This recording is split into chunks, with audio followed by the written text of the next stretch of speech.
But if I had a horse like Kovalev in the race, I mean, he's supposed to this success. He's supposed to believe that this is what he could do, because if he didn't, he wouldn't be a good coach. Jackson is an excellent coach, you see.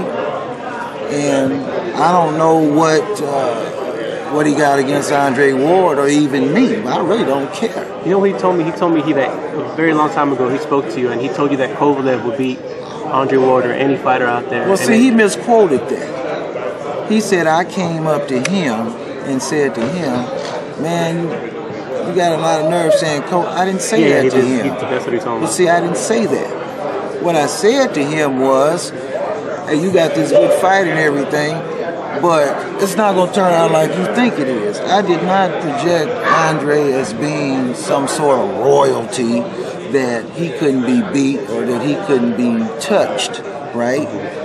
You know, and deep down inside, I don't know what goes on with my man, but I really don't care, you see? So he can talk all he wants to.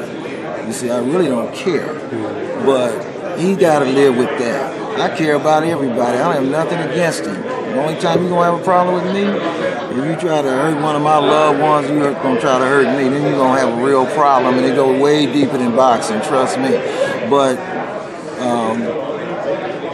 if they're light heavyweights, I want to see that fight, you see? And then in due time, we'll see how it turns out. But the main thing is that if he does go that weight, he's going to be a real light heavyweight. First, you have to, see, I'm not going to fall for the okie doke in the boxing business.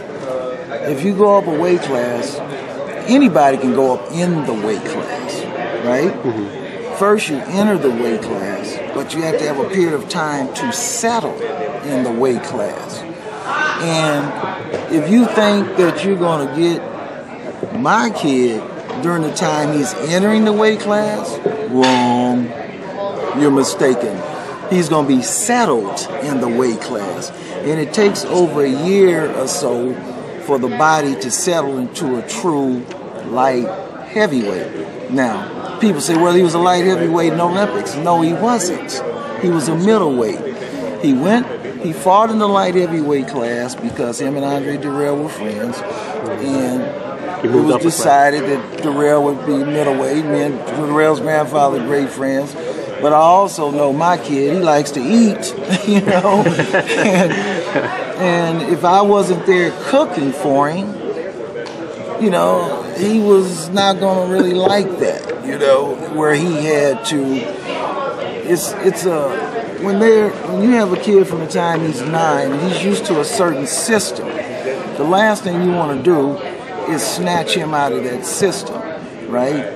So I knew that if he was able to train and also be able to eat what he wanted to eat, that he was going to be fine. You see, I never was worried about the competition.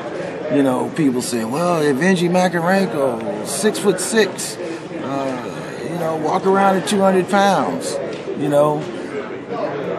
Yeah, but so what? I mean, you know, I knew what I had. You're not going to figure him out in 4 2-minute rounds. But number one, you're not going to take him serious. And that's just what happened. You're not going to take him serious. And by the time you take him serious, it's too late. It's over. But he never weighed more than 170, and I think he used to have to eat breakfast and drink a Gatorade before he got on the scale. So make sure he was over 65, 68 or whatever. Yeah, to make sure he was over the weight. He wasn't breaking 70. No, he wasn't breaking 70. So for all the people out there saying he was a light heavyweight, he was not a light heavyweight, but his strength is so enormous.